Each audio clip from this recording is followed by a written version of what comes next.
नमस्कार दोस्तों, स्वागत है आप सभी का हमारे इस YouTube channel learn with Ganesh में। दोस्तों, हमने एनसीईआरटी सार संग्रह की एक सीरीज़ स्टार्ट करी है जिसमें हमने पॉलिटी को ख़त्म कर लिया है।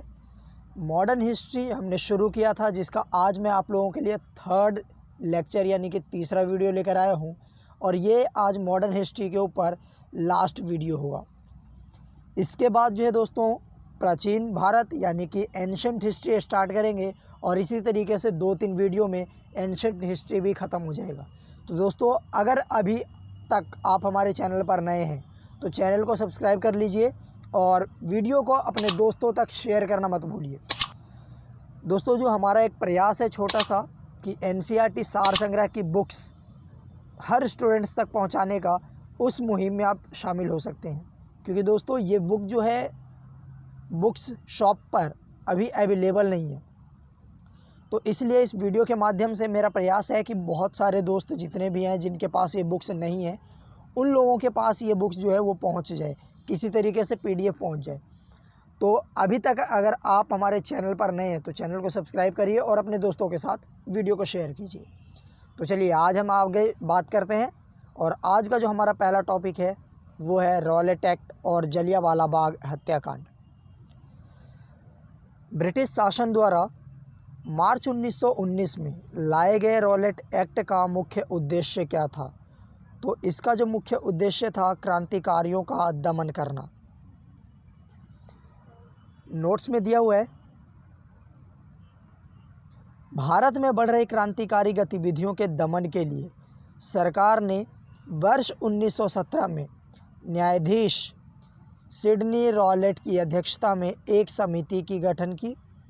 इसका उद्देश्य क्रांतिकारियों को कुचलने के लिए एक प्रभावी योजना का निर्माण करना था। इसके सुझावों पर मार्च 1919 में पारित विधेयक रॉलेट एक्ट के नाम से जाना गया। तो क्रांतिकारी गतिविधियों को रोकने के उद्देश्य से 1919 में मार्च 1919 में रॉलेट एक्ट को जारी किया गया था। नेक्स्ट देखते हैं, जब रॉलेट एक्ट पारित हुआ उस समय भारत का वायसराय कौन था?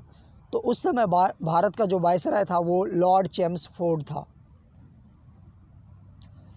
नेक्स्ट है, किस औपनिवेशिक कानून को बिना वकील, बिना अपील, बिना दलील के नाम से जाना जाता है? तो यह है रॉलेट एक्ट। रॉलेट एक्ट के विरोध में किसके द्वारा देशव्यापी सत्याग्रह चलाने का निर्णय लिया गया? तो वो महात्मा गांधी द्वारा। रॉलेट एक्ट के विरोध में किसने लगान न देने के लिए आंदोलन चलाने का सुझाव दिया था? स्वामी श्रद्धानंद ने। The anarchical and revolutionary crime act 1919 को सामान्य बोलचाल में क्या कहा जाता था? तो रॉलेट एक्ट। जलियांवाला बाग नरसंहार के पहले कौन सी महत्वपूर्ण घटना घटी थी? तो रॉलेट एक्ट का पारित होना।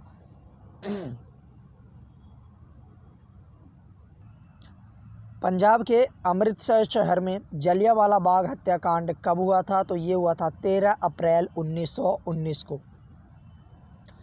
नेक्स्ट देखते हैं, बॉक्स में दिया हुआ है, रॉलेट एक्ट सत्याग्रह के दौरान पंजाब के दो लोकप्रिय नेताओं डॉक्टर सैफुद्दीन किचलू और डॉक्टर सत्यपाल की गिरफ्तारी और ब्रिटिश दमन का विरोध करने के लिए 13 अप्रैल 1919 को बैसाखी के दिन अमृतसर के जलियांवाला बाग में एक सार्वजनिक सभा बुलाई गई थी, जहां जनरल डायर द्वारा निहत्थी भीड़ पर गोलियां चलवाकर लगभग 1000 लोगों की हत्या कर दी गई। इसी घटना को जलियांवाला बाग हत्याकांड के नाम से जाना जाता है। जलियांवाला बाग हत्याकांड के बाद किस विख्यात व्यक्ति ने ब्रिटिश सरकार के द्वारा प्रदान की गई नाइटहुड की उपाधि को वापस लौटा दिया था? तो ये थे रविंद्रनाथ टैगोर। जलियांवाला बाग हत्याकांड के विरोध में वायसराय की कार्यकारिणी परिषद की सदस्यता से किसने इस्तीफा दे दिया? तो ये दिया था के शंकरन नारायण ने। जलियांवाला बाग हत्याकांड जांच हेतु ब्रिटिश सरकार द्वारा किस कमेटी का गठन किया गया? हंटर कमेटी का। जलियांवाला बाघ हत्याकांड के लिए जिम्मेदार जनरल डायर को किसने लंदन में मार डाला था? तो ये थे उधम सिंह। कांग्रेस ने जलियांवाला बाग हत्याकांड की जांच हेतु मदन मोहन मालवीय की अध्यक्षता में एक समिति गठित की। समिति के अन्य सदस्यों में मोतीलाल नेहरू, महात्मा गांधी, CR दास, बदरुद्दीन तैयबजी और MR जयकर आदि शामिल थे। तो कांग्रेस ने भी जलियांवाला बाग हत्याकांड की जांच करने के लिए एक समिति का गठन किया था और इसमें विभिन्न जो सदस्य थे वो शामिल थे। नेक्स्ट अगर देखा जाए तो स्वतंत्रता संग्राम की प्रमुख घटनाएं दे रखी है, उसके बारे में देखते हैं थोड़ा सा।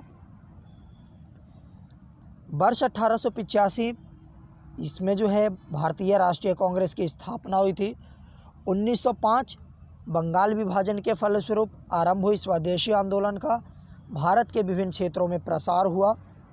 1906 में मुस्लिम लीग की स्थापना हुई। 1909 इंडियन काउंसिल एक्ट का पारित होना, यानी कि मार्ले मिंटो सुधार के नाम से भी जाना जाता है इसे।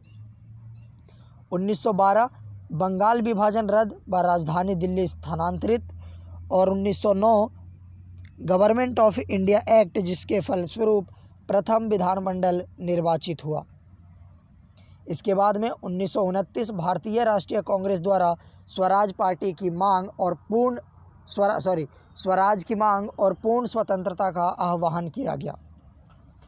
वर्ष 1935 में गवर्नमेंट ऑफ इंडिया एक्ट द्वारा विधानमंडल की शक्तियों में विस्तार और विभाजन क्षेत्रों में वृद्धि की गई। निर्वाचन क्षेत्रों में 1940 ईस्वी मुस्लिम लीग द्वारा पाकिस्तान के निर्माण का आह्वान किया गया और 1940 में मुस्लिम लीग द्वारा अलग पाकिस्तान की मांग की गई। 1942 और 1946 में भारतीय स्वतंत्रता के लिए समझौते की शर्तों को करने में कैबिनेट मिशन असफल रहा। नेक्स्ट जो 1947 में हुआ, स्वतंत्रता प्राप्ति व भारत का विभाजन, पाकिस्तान की स्वतंत्रता जो है 1947 में देखने को मिली। हंटर कमीशन की रिपोर्ट जलियांवाला बाग से हंटर कमीशन की रिपोर्ट को गांधी जी ने पन्ने दर पन्ने निर्लज सरकार लीपापोती की संज्ञा दी गई।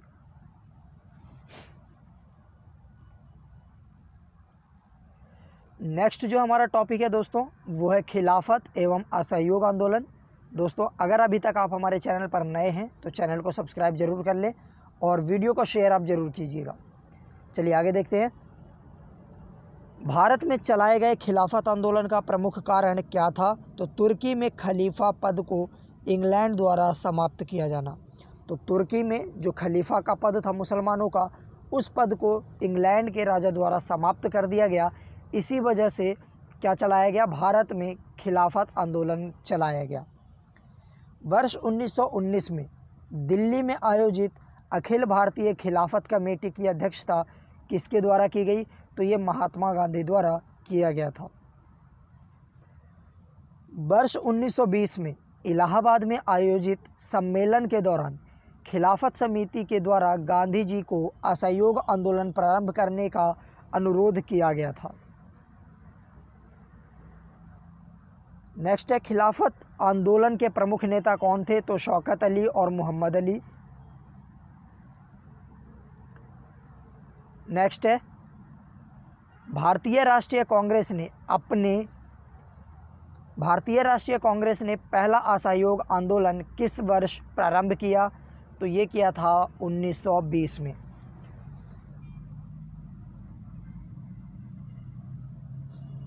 वर्ष 1920 के नागपुर अधिवेशन में असहयोग आंदोलन के प्रस्ताव को किसने पारित किया? तो CR दास ने। असहयोग आंदोलन के दौरान किस व्यक्ति ने अपनी वकालत छोड़ दी थी? तो ये चित्तरंजन दास ने। स्वराज का नारा गांधी जी ने कब दिया था? असहयोग आंदोलन के समय।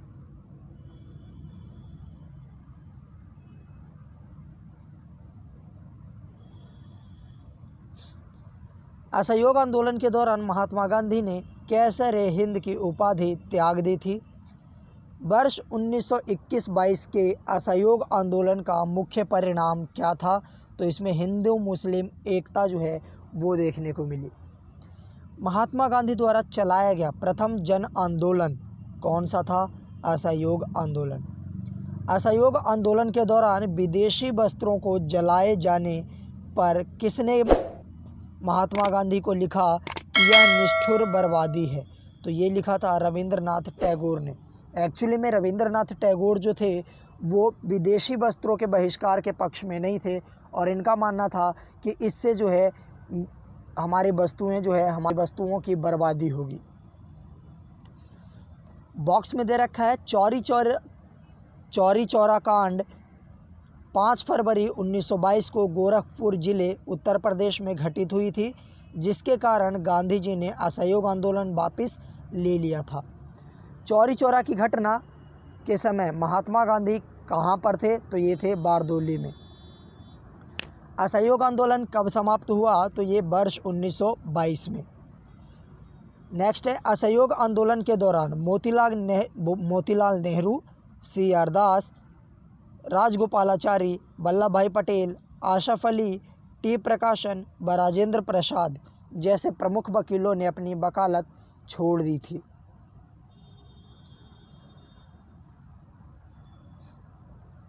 हमारा जो अगला टॉपिक है स्वराज पार्टी, कांग्रेस का लाहौर अधिवेशन एवं पूर्ण स्वराज का प्रस्ताव। तो चलिए देखते हैं। स्वराज पार्टी को किसने स्थापित किया था? तो सी.आर. दास तथा मोतीलाल नेहरू ने।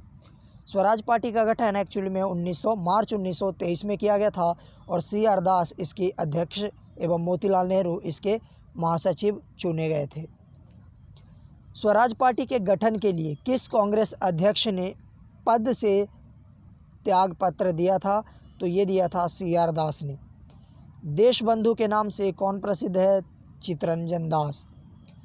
स्वराज पार्टी का गठन किस आंदोलन की असफलता के पश्चात हुआ था? तो ये असहयोग आंदोलन की असफलता के बाद स्वराज पार्टी का गठन सी.आर. दास और मोतीलाल नेहरू के द्वारा 1923 में किया गया था।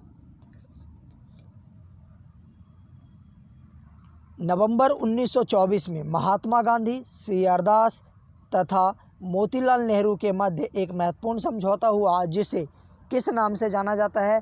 तो इसे जाना जाता है गांधी दास पैक्ट के नाम से।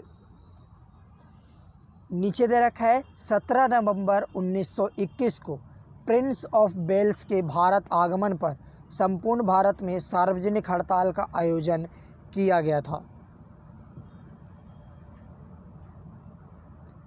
नेक्स्ट है वर्ष 1925 में विट्ठल भाई पटेल को सेंट्रल लेजिस्लेटिव असेंबली का प्रथम भारतीय अध्यक्ष चुना गया था।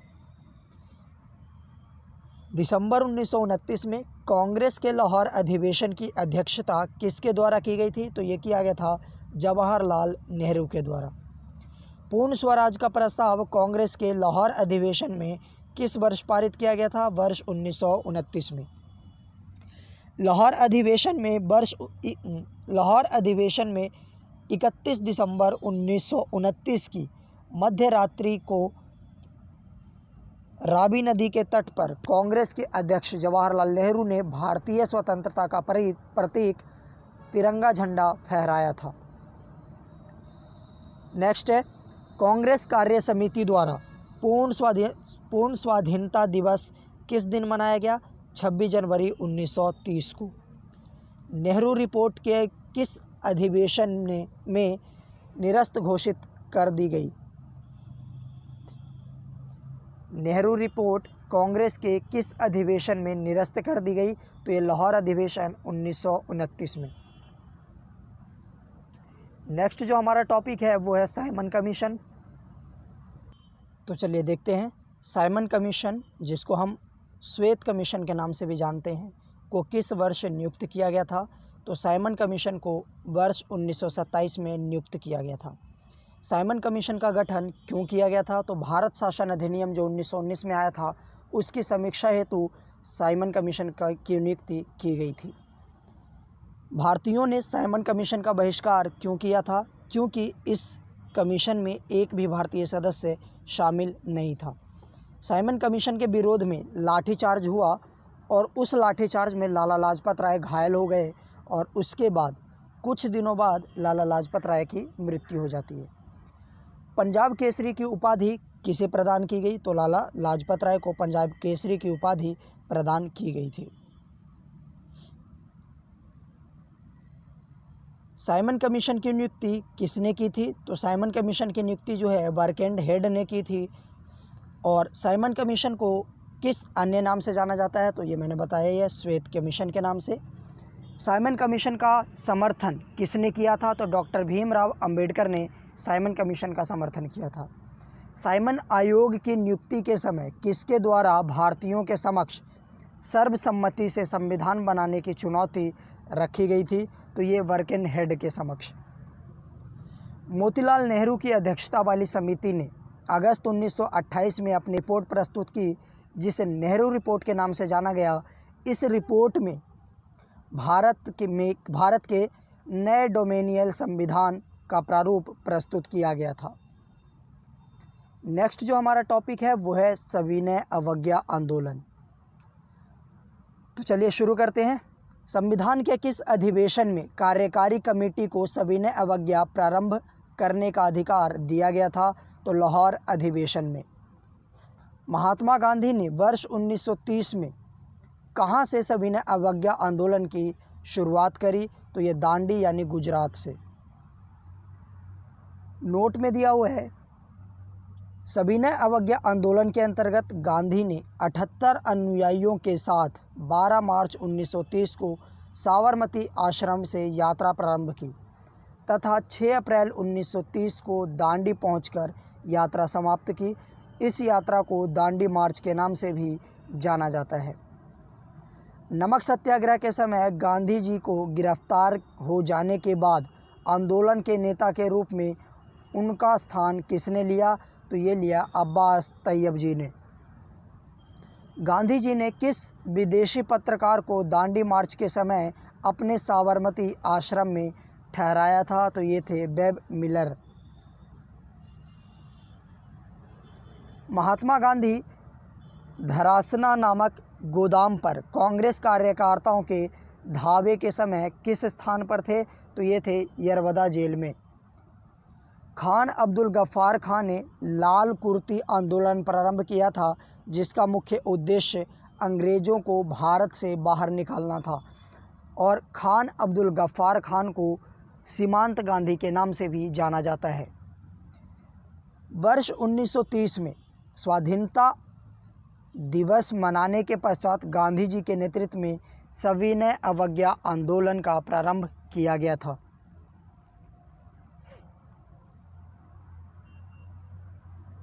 नेक्स्ट है, आचार्य विनोबा भावे किस आंदोलन में शामिल होने के कारण प्रथम बार गिरफ्तार हुए थे? तो वो था सविनय अवज्ञा आंदोलन।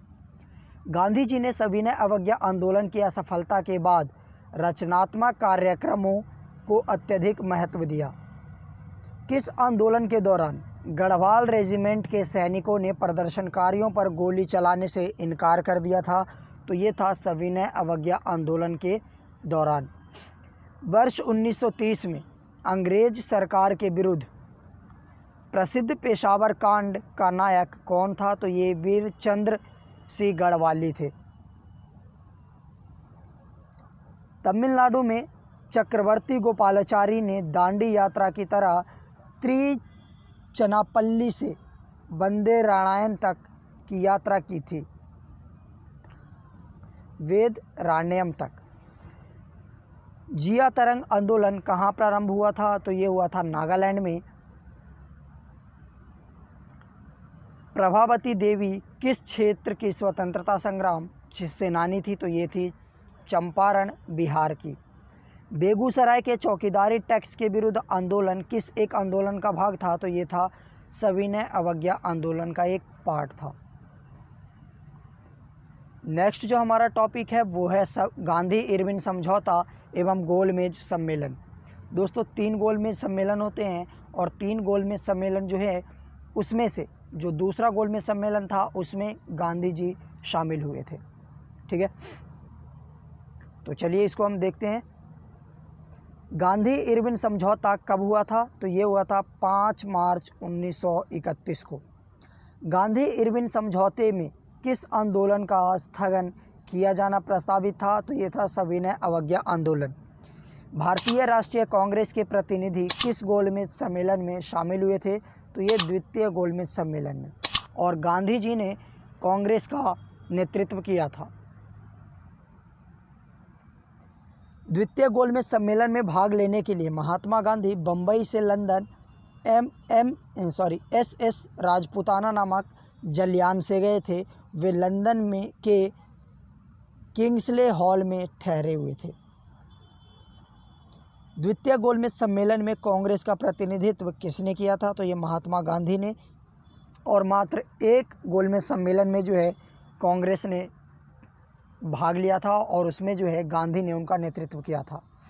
वही अगर हम बात करें तो जो 3 में गोलमेज सम्मेलन हुआ था, उन तीनों गोलमेज सम्मेलन में डॉक्टर भीमराव अंबेडकर ऐसे भारतीय हैं जो तीनों गोलमेज सम्मेलन में शामिल थे। लंदन में प्रथम गोलमेज सम्मेलन में किस भारतीय नेता ने भाग लिया था? तो मौलाना मोहम्मद अली ने। लंदन में संपन्न हुए गोलमेज सम्मेलन में किसने भारतीय ईसाइयों का प्रतिनिधित्व किया था? तो KT पाल ने। द्वितीय गोलमेज सम्मेलन के दौरान विंस्टन चर्चिल ने गांधी को अर्धनग्न फकीर कहा था। यहाँ पर गोलमेज सम्मेलन दिए हुए हैं और 3 गोलमेज सम्मेलन अभी तक हो चुका है। यहाँ पर सम्मेलन और यहाँ पर वर्ष। प्रथम गोलमेज सम्मेलन 12 नवंबर 1930 से 19 जनवरी 1931 तक हुआ। द्वितीय गोलमेज सम्मेलन 7 सितंबर 1931 से 1 दिसंबर 1931 तक हुआ। और तृतीय गोलमेज सम्मेलन जो है 17 नवंबर 1932 से 24 दिसंबर 1932 तक हुआ। तो यानी कि जो गोलमेज सम्मेलन हुआ 1930, 31 और 32 में संपन्न हुआ। द्वितीय गोलमेज सम्मेलन किस मुद्दे पर असफल रहा? तो सांप्रदायिक प्रतिनिधित्व पर। वर्ष 1931 में भारतीय राष्ट्रीय कांग्रेस के कराची अधिवेशन के लिए किसने मूल अधिकारों तथा आर्थिक कार्यक्रमों पर संकल्प पारित किया था? तो ये थे पंडित जवाहरलाल नेहरू। किस भारतीय नेता ने तीनों गोलमेज सम्मेलनों में भाग लिया था? तो ये थे doctor BR Ambedkar. Gandhi Irwin समझौते के हस्ताक्षरित होने में तेज बहादुर शप्रू ने महत्वपूर्ण भूमिका निभाई थी। इरविन तथा गांधी को 2 महात्मा किसने कहा था? सरोजिनी नायडू ने। गांधी इरविन समझौते को कांग्रेस के किस अधिवेशन में स्वीकार किया गया? तो कराची अधिवेशन 1931 में।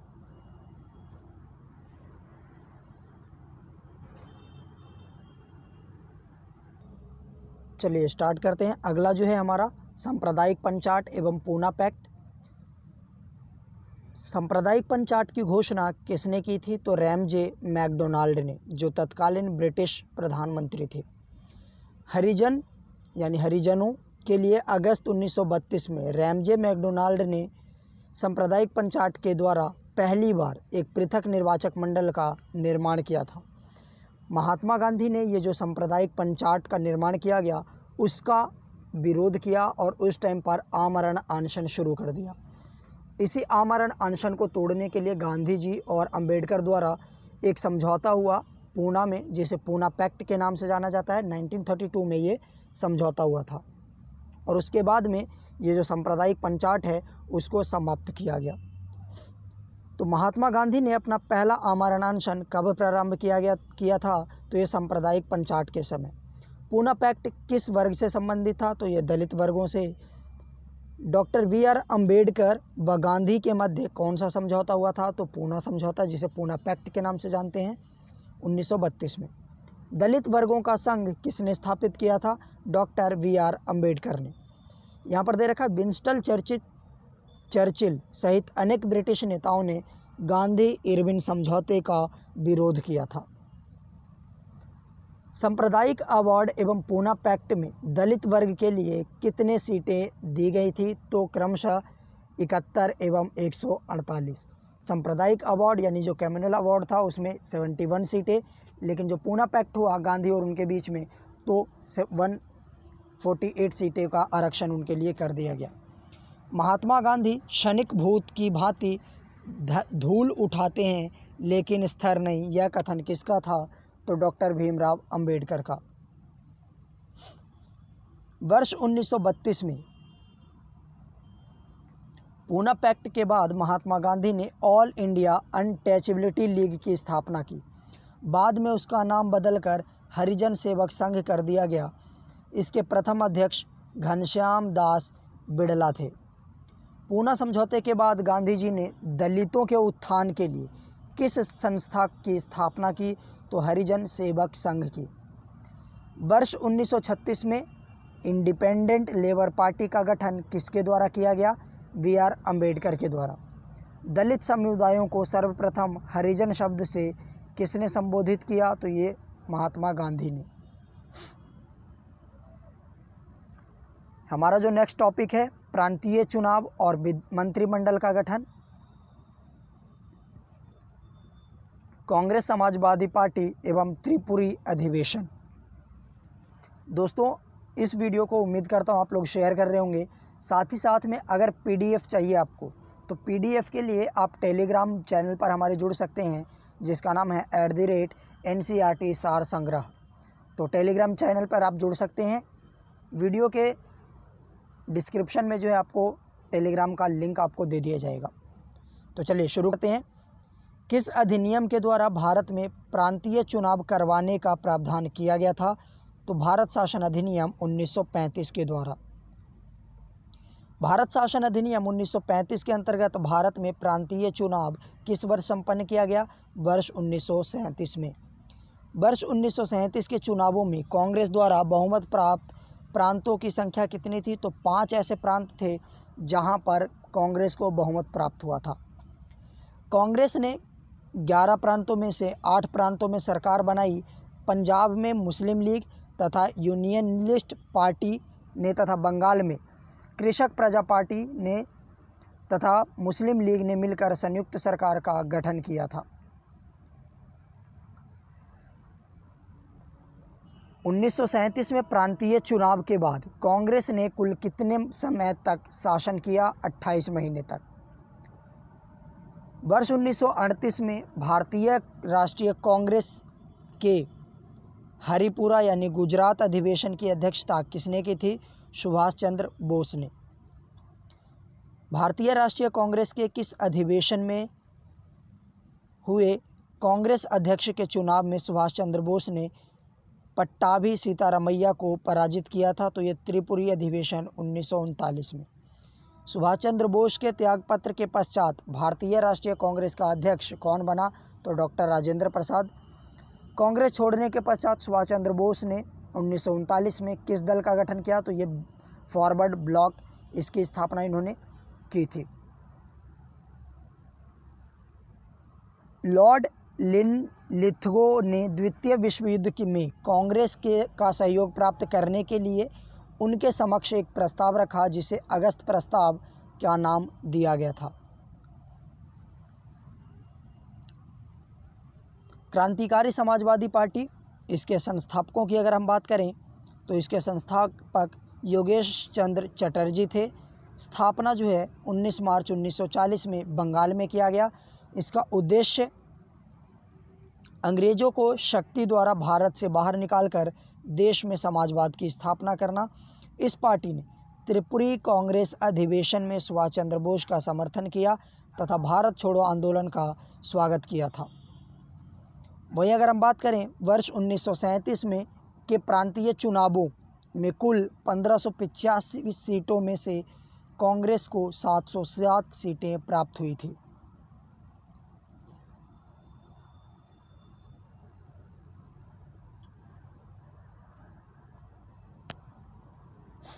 (1937) के प्रांतीय चुनाव तथा प्रधानमंत्री, यहाँ पर प्रांत दिया हुआ है और यहाँ पर उसके प्रधानमंत्री दिए हुए हैं।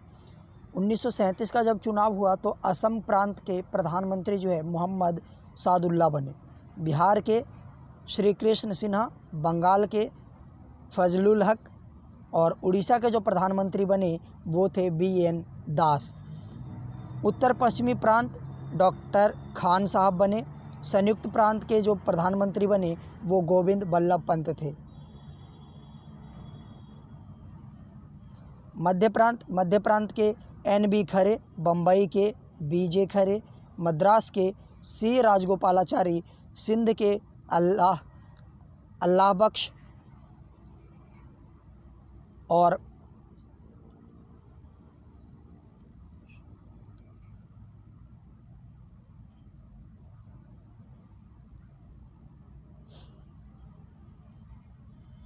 पंजाब के सिकंदर हयात खां।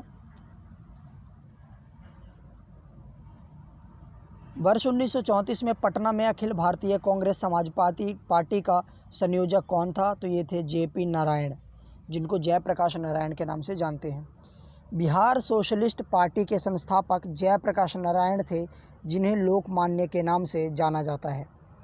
वर्ष 1937 के चुनाव के पश्चात संयुक्त प्रांत में गठित मंत्रिमंडल में वित्त विभाग के प्रमुख कौन बने? रफ़ी अहमद किदवई। तो रफ़ी अहमद किदवई को संयुक्त प्रांत में गठित मंत्रिमंडल में वित्त विभाग का प्रमुख बनाया गया था। कांग्रेस समाजवादी दल का प्रमुख नेता कौन था? आचार्य नरेंद्र देव। कांग्रेस सोशलिस्ट पार्टी की पहली बैठक कहाँ हुई थी? पटना में 1934 में। फॉरवर्ड ब्लॉक की अगर हम बात करें, जिसकी स्थापना सुभाष चंद्र बोस द्वारा किया गया था, तो इसके बारे में अगर देखें, संस्थापक सुभाष चंद्र बोस, स्थापना 3 मई 1939 मोकर उन्नाव में किया गया। उद्देश्य सभी साम्राज्यवाद विरोधी शक्तियों को संगठित करना और अनिवार्य संघर्ष की पूर्ति हेतु तत्पर रहना। अन्य सदस्यों की बात करें तो देवव्रत विश्वास इसके महासचिव थे, विशंबर दयाल त्रिपाठी राष्ट्रीय महामंत्री थे तथा स्वामी सहजानंद। नेक्स्ट जो हमारा टॉपिक है, द्वितीय विश्व युद्ध, पाकिस्तान की मांग एवं व्यक्तिगत सत्याग्रह। द्वितीय विश्व युद्ध कब प्रारंभ हुआ? तो ये हुआ 1 सितंबर 1939 को और ये 1945 तक चला। द्वितीय विश्व युद्ध के प्रारंभ के समय भारत का वायसराय कौन था? तो ये थे Lord Linlithgow. Viceroy Lord Linlithgow ने द्वितीय विश्व युद्ध में भारत को जर्मनी के विरुद्ध युद्धग्रस्त राष्ट्र कब घोषित किया? तो 17 अक्टूबर 1939 को। भारतीय विधानमंडल की सहमति के बिना वायसराय द्वारा भारत को विश्व युद्ध में शामिल कर लिए जाने के कारण कांग्रेस ने सभी प्रांतीय विधानमंडलों में 28 माह के शासन के पश्चात त्यागपत्र दे दिया था।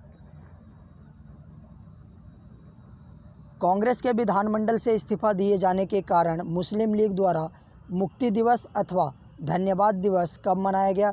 तो 22 दिसंबर 1949 को। द्वितीय विश्व युद्ध के समय ब्रिटिश प्रधानमंत्री कौन थे? तो ये थे विंस्टन चर्चिल। द्वितीय विश्व युद्ध के समय भारतीय राष्ट्रीय कांग्रेस की रणनीति क्या थी? पूर्ण स्वतंत्रता का आश्वासन मिलने पर ब्रिटेन का सहयोग करना। और जब ब्रिटिशर्स ने भारतीय सेनाओं से ये आह्वान किया कि आप हमारा जो है द्वितीय विश्व युद्ध में साथ दीजिए, तो भारतीयों का स्पष्ट एक प्रस्ताव था कि अगर द्वितीय विश्व युद्ध के बाद भारत को पूर्ण रूप से स्वतंत्रता दे दिया जाएगा, तभी जो है भारतीय इस युद्ध में उनके तरफ से शामिल होंगे। वर्ष 1930 में मुस्लिम लीग के इलाहाबाद अधिवेशन में सर्वप्रथम किसके द्वारा एकल मुस्लिम राष्ट्र की मांग की गई थी? तो मोहम्मद इकबाल के द्वारा। वर्ष 1933 में पाकिस्तान शब्द का प्रयोग सर्वप्रथम किसके द्वारा किया गया था? तो चौधरी रहमत अली के द्वारा। मार्च 1940 में मुस्लिम लीग के लाहौर अधिवेशन में अपने अध्यक्षीय भाषण के दौरान मोहम्मद अली जिन्ना द्वारा एक पृथक मुस्लिम राष्ट्र के रूप में पाकिस्तान की मांग की गई थी। मुस्लिम लीग के किस अधिवेशन में पाकिस्तान की मांग के प्रस्ताव को स्वीकार किया गया? तो ये लाहौर अधिवेशन 1940 में। पाकिस्तान प्रस्ताव की रूपरेखा किसके द्वारा तैयार की गई थी? सिकंदर हयात खां के द्वारा। मुस्लिम लीग द्वारा पाकिस्तान दिवस कब मनाया गया था? तो 23 मार्च 1943 को। सर्वोदय शब्द का सर्वप्रथम प्रयोग महात्मा गांधी द्वारा किया गया था तथा सर्वोदय समाज की स्थापना विनोबा भावे द्वारा किया गया था।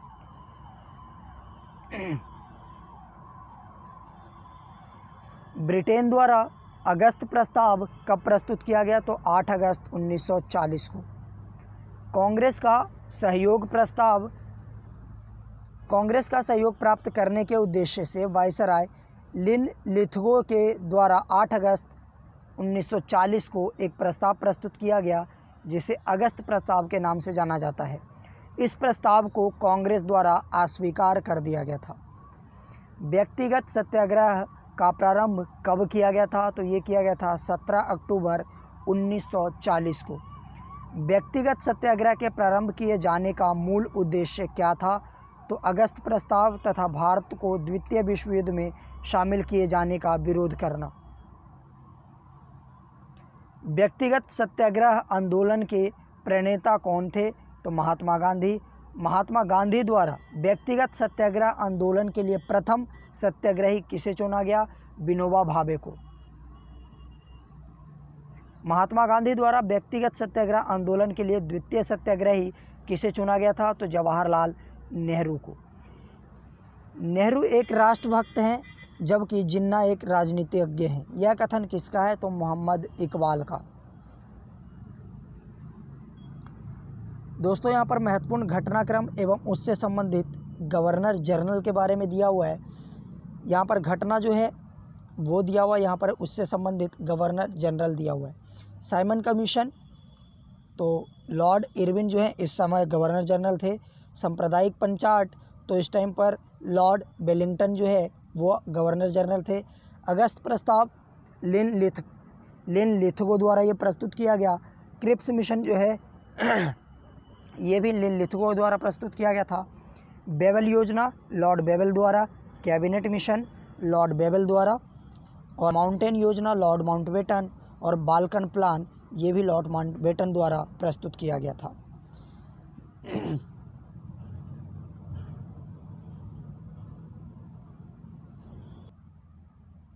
नेक्स्ट हमारा टॉपिक है क्रिप्स मिशन एवं भारत छोड़ो आंदोलन।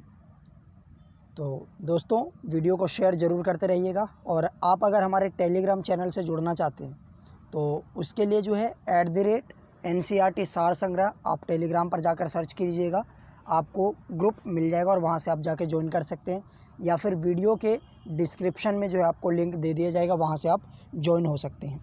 वहाँ पर करीब 150 स्टूडेंट्स जो है वो जुड़ चुके हैं, तो आप जाकर वहाँ ज्वाइन कर सकते हैं। भारत में स्वशासन स्थापित करने के उद्देश्य से ब्रिटेन द्वारा क्रिप्स मिशन की घोषणा कब की गई थी? तो मार्च 1942 में।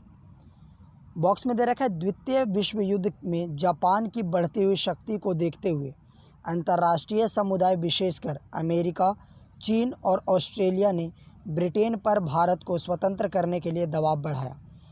परिणामस्वरूप ब्रिटिश प्रधानमंत्री विंस्टन चर्चिल द्वारा स्टैफोर्ड क्रिप्स के नेतृत्व में एक दल भारतीय नेताओं से वार्ता हेतु मार्च 1942 में भारत भेजा गया, और इसी को क्रिप्स मिशन के नाम से जाना गया।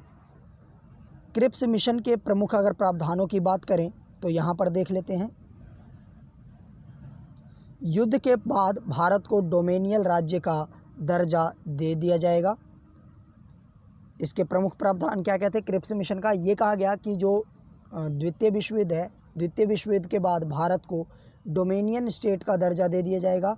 भारतीयों को अपना संविधान निर्मित करने का अधिकार दिया जाएगा, जिसके लिए युद्ध के बाद एक संविधान निर्मात्री परिषद बनेगी, जिसमें ब्रिटिश भारत के प्रांतों के निर्वाचित सदस्य और देसी रजवाड़ों के प्रतिनिधि शामिल होंगे। नेक्स्ट जो प्रावधान था, ब्रिटिश भारत का कोई भी प्रांत यदि नए संविधान को स्वीकार न करना चाहे तो उसे वर्तमान संवैधानिक स्थिति बनाए रखने का अधिकार होगा।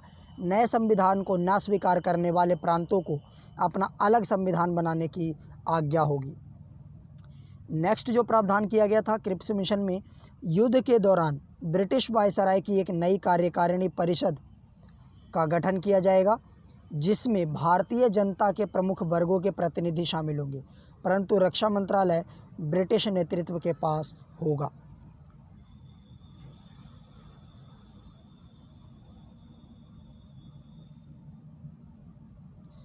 नेक्स्ट है 14 जुलाई 1942 को कांग्रेस कार्यकारी समिति द्वारा भारत छोड़ो आंदोलन का प्रस्ताव कहाँ पारित किया गया? तो वो वार्धा में पारित किया गया था। भारत छोड़ो आंदोलन किसके नेतृत्व में संचालित किया गया? तो ये महात्मा गांधी के नेतृत्व में। 7 अगस्त 1942 को बम्बई के ऐतिहासिक ग्वालियर टैंक में अखिल भारतीय कांग्रेस कमेटी की वार्षिक बैठक हुई। इसमें वार्धा प्रस्ताव भारत छोड़ो आंदोलन की पुष्टि की गई। कुछ संशोधनों के बाद 8 अगस्त 1942 को यह प्रस्ताव स्वीकार कर लिया गया और भारत के स्वतंत्रता संघर्ष के अंतर्गत अंग्रेज़ों के विरुद्ध भारत छोड़ो आंदोलन प्रारंभ करने की घोषणा कर दी गई। नेक्स्ट अगर देखा जाए तो भारत छोड़ो आंदोलन कब प्रारंभ हुआ? तो ये 9 अगस्त 1942 को। महात्मा गांधी ने क्रिप्स मिशन को उत्तर तिथित चेक यानी कि पोस्ट डेटेड चेक की संज्ञा दी थी। तो महात्मा गांधी ने पोस्ट डेटेड चेक की संज्ञा किसे दी थी? तो ये दिया था क्रिप्स मिशन को। नेक्स्ट है भारत छोड़ो आंदोलन के दौरान गांधी जी द्वारा करो या मरो का नारा दिया गया, जबकि करो या मरो के नारे का वास्तविक वास्तुकार यूसुफ मेहर अली को माना जाता है। हालांकि नारा जो है वो महात्मा गांधी जी द्वारा दिया गया, लेकिन इसका जो वास्तविक जो वास्तुकार यानी कि इसका सबसे पहले उपयोग करने वाले व्यक्ति जो थे यूसुफ मेहर अली थे। जब भारत छोड़ो आंदोलन का प्रस्ताव पारित किया गया उस समय कांग्रेस के अध्यक्ष कौन थे? तो उस समय मौलाना अब्दुल कलाम आज़ाद जो है राष्ट्रीय कांग्रेस के अध्यक्ष थे। भारत छोड़ो आंदोलन के समय इंग्लैंड के प्रधानमंत्री कौन थे? तो विंस्टन चर्चिल। भारत छोड़ो आंदोलन के दौरान महात्मा गांधी का साथ देने के वाले अमेरिकी पत्रकार कौन थे? तो ये थे Louis Fischer. Operation zero hour किससे संबंधित था? भारत छोड़ो आंदोलन के दौरान गांधी जी समेत प्रमुख नेताओं की गिरफ्तारी से। तो ऑपरेशन ज़ीरो आवर जो है ब्रिटिशर्स द्वारा चलाया गया और सभी भारतीय जो आंदोलनकर्ता थे उन सभी को गिरफ्तार करने का ये एक तरीके से ऑपरेशन था। भारत छोड़ो आंदोलन के दौरान महात्मा गांधी को गिरफ्तार करके कहाँ रखा गया था? तो आगा खां पैलेस यानी पूना में रखा गया था। भारत छोड़ो आंदोलन के दौरान जेल से फरार होकर किसने भूमिगत गतिविधियों को संगठित किया था? तो जयप्रकाश नारायण ने। डॉक्टर राजेंद्र प्रसाद को 9 अगस्त 1942 को गिरफ्तार करके कहाँ भेजा गया था? तो बांकीपुर जेल में।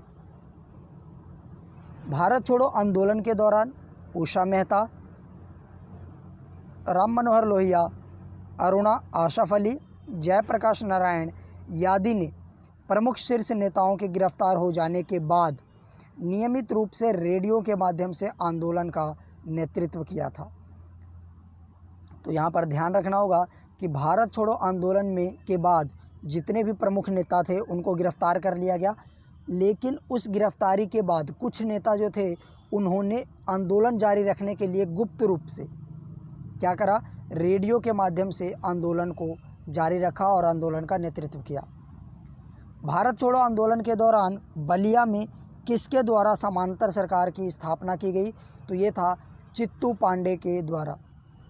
बंगाल में के मदीनापुर ज़िले में जातीय सरकार की स्थापना किस वर्ष की गई थी? तो ये किया गया था वर्ष 1942 में। कहाँ पर? बंगाल के मदीनापुर ज़िले में जातीय सरकार की स्थापना 1942 में किया गया था। भारत छोड़ो आंदोलन को किस अन्य नाम से जाना जाता है? तो इसे अगस्त क्रांति के नाम से भी जाना जाता है। लॉर्ड लिथगो ने गांधी जी के आंदोलन को राजनैतिक फिरौती की संज्ञा दी थी। तो किस आंदोलन को राजनीतिक फिरौती की संज्ञा दी गई? तो गांधी जी के आंदोलन को किसने दिया था? तो लॉर्ड लिथगो ने। अगला जो हमारा टॉपिक है वो है आज़ाद हिंद फौज, बेवेल योजना तथा शाही नौसेना विद्रोह।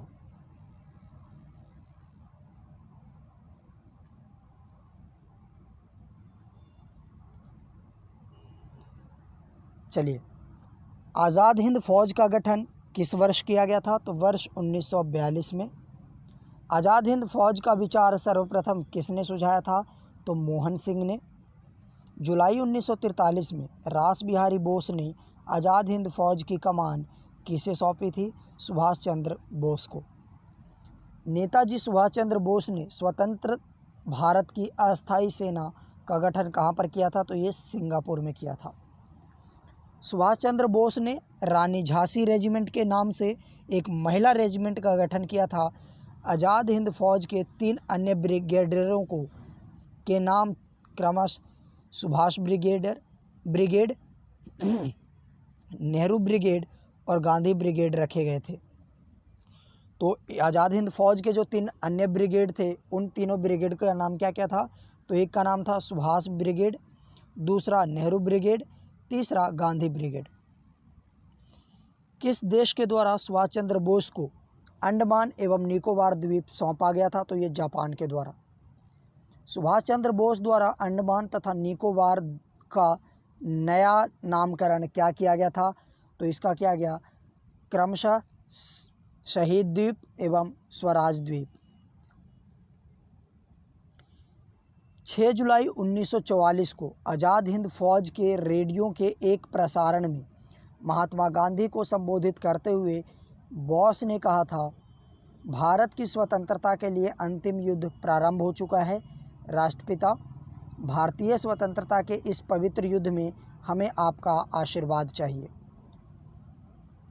तो ये किसने कहा था? तो ये सुभाष चंद्र बोस द्वारा महात्मा गांधी को संबोधित करते हुए ये कहा गया था।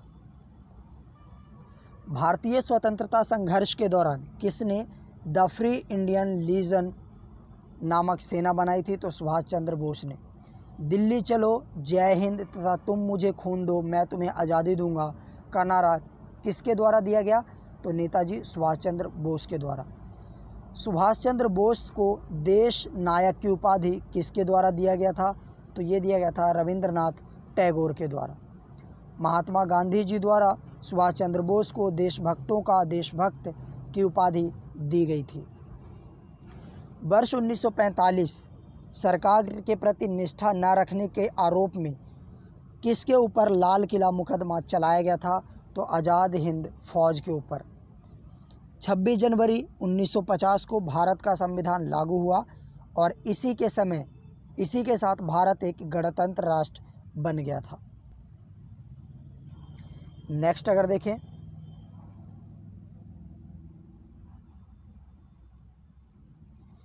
ब्रिटिश सरकार ने आज़ाद हिंद फौज के सैनिकों एवं अधिकारियों को गिरफ्तार कर नवंबर 1945 में दिल्ली के लाल किले में उन पर मुकदमा चलाया।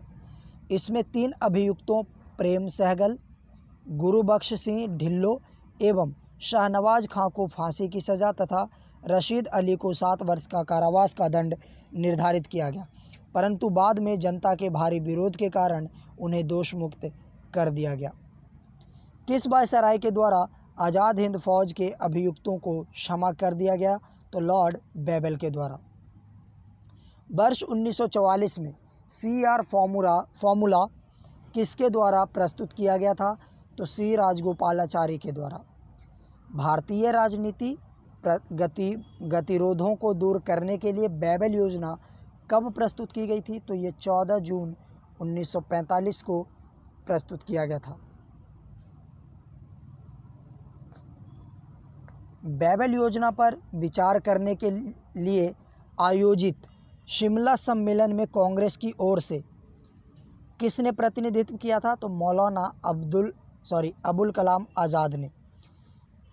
भारतीय राष्ट्रीय कांग्रेस का लगातार 6 वर्षों तक अध्यक्ष रहने वाले व्यक्ति कौन थे? तो ये थे मौलाना अबुल कलाम आज़ाद। आज़ाद हिंद फौज के विरुद्ध मुकदमे में कांग्रेस द्वारा गठित आज़ाद हिंद फौज बचाव समिति का अध्यक्ष कौन था? तो भूला भाई देसाई। आज़ाद हिंद फौज दिवस कब मनाया गया? 12 नवंबर 1945 को। शाही सेना विद्रोह जो फरवरी 1946 में हुआ था, उसके बारे में यहाँ पर बॉक्स में बहुत अच्छा दिया हुआ है। रॉयल इंडियन नेवी के विद्रोह की शुरुआत 18 फरवरी को हुई, जब मुंबई के नौसैनिक जहाज़ HMIS तलवार के 1100 सैनिकों ने नस्लवादी भेदभाव और खराब भोजन के प्रतिवाद में हड़ताल कर दी। सैनिकों की मांग यह भी थी कि नाविक बीसी दत्त को, जिसे जहाज़ की दीवार को पर भारत छोड़ो लिखने के आरोप में गिरफ्तार किया गया था, रिहा किया जाए। इस देशव्यापी विस्फोट की स्थिति में वल्लभ भाई पटेल ने हस्तक्षेप किया। पटेल व जिन्ना ने उन्हें आत्मसमर्पण की सलाह दी।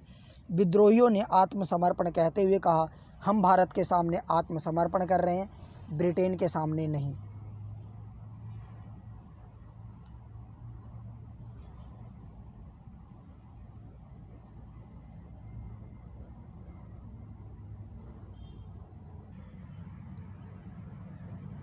नेक्स्ट जो हमारा टॉपिक है वो है कैबिनेट मिशन, संविधान सभा तथा अंतरिम सरकार का गठन। तो चलिए इसको शुरू करते हैं। दोस्तों वीडियो को शेयर ज़रूर करते रहिएगा। चलिए शुरू करते हैं। ब्रिटिश प्रधानमंत्री एटली, जो लेबर पार्टी से संबंधित थे, द्वारा भारतीय नेताओं से बातचीत करने के लिए किस संसदीय दल का गठन किया गया था? तो ये किया गया था कैबिनेट मिशन का। कैबिनेट मिशन कब भारत आया? तो 24 मार्च 1946 को। कैबिनेट मिशन में 3 सदस्य थे, Lord Pethick Lawrence, Stafford Cripps और A.B. अलेक्जेंडर। यहाँ से क्वेश्चन जो है इस तरीके से पूछा जाता है कि क्रिप्स मिशन में निम्नलिखित में से कौन शामिल नहीं था? तो आप इसको ध्यान रखिएगा। कैबिनेट मिशन के भारत आगमन के समय कांग्रेस के अध्यक्ष कौन थे? तो वो थे मौलाना अबुल कलाम आज़ाद। कैबिनेट मिशन के आगमन के समय भारत का वायसराय कौन था? तो लॉर्ड बेबल। कांग्रेस के किस प्रमुख नेता द्वारा कैबिनेट मिशन का पूर्ण समर्थन किया गया था? तो महात्मा गांधी द्वारा। कैबिनेट मिशन की प्रमुख प्रावधान क्या है? तो भारत की एकता बनाए रखी जाए, मुस्लिम लीग की पाकिस्तान की मांग अस्वीकार कर दी गई, भारत एक संघ होगा जिसमें ब्रिटिश प्रांत तथा देशी रियासतें शामिल होगी, और भारतीय संविधान सभा का गठन किया जाएगा जिसमें प्रांतीय विधानसभा तथा देशी रियासतों के प्रतिनिधि शामिल होंगे। तो ये सारे जो प्रस्ताव हैं वो कैबिनेट मिशन में किया गया था, और इसी वजह से कैबिनेट मिशन का पूरा समर्थन जो है महात्मा गांधी द्वारा वो किया गया था। कैबिनेट मिशन योजना को स्वीकार करके मुस्लिम लीग द्वारा प्रत्यक्ष कार्यवाही दिवस कब मनाया गया? तो प्रत्यक्ष कार्यवाही दिवस जो है वो 16 अगस्त 1946 को मनाया गया। ये बहुत ज़्यादा इम्पोर्टेंट क्वेश्चन है, कई बार एग्ज़ाम में पूछा गया है कि मुस्लिम लीग द्वारा प्रत्यक्ष कार्यवाही दिवस कब मनाया गया? तो ये मनाया गया था 16 अगस्त 1946 को। प्रत्यक्ष कार्यवाही दिवस के दौरान हुए हिंसक घटनाओं को शांत कराने के लिए गांधी जी कहाँ गए थे? तो नोआखाली, वर्तमान में बांग्लादेश में है, वहाँ गए थे। नोआखाली में गांधी जी के विवेक एवं साहस को देखकर माउंटबेटन द्वारा उन्हें कौन सी उपाधि दी गई थी? तो वन मैन बाउंड्री फोर्स। वर्ष 1922 के कांग्रेस अधिवेशन में किसके द्वारा यह विचार प्रस्तुत किया गया कि भारतीय संविधान भारतीयों की इच्छा के अनुसार ही होगी? तो ये महात्मा गांधी के द्वारा ये प्रस्तुत किया गया। संविधान सभा के गठन का प्रावधान किस मिशन के अंतर्गत किया गया था? तो ये कैबिनेट मिशन के अंतर्गत किया गया था। अशफाक उल्लाह खां पहले मुस्लिम क्रांतिकारी थे जिन्हें स्वतंत्रता संघर्ष के दौरान फांसी दी गई थी।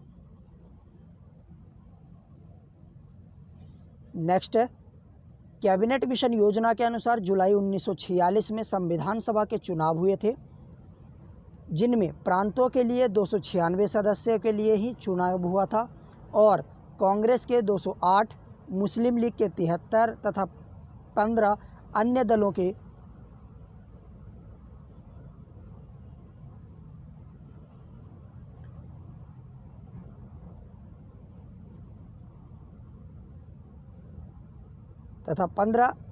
दलों के स्वतंत्र उम्मीदवारों का निर्वाचन जो है हुआ था।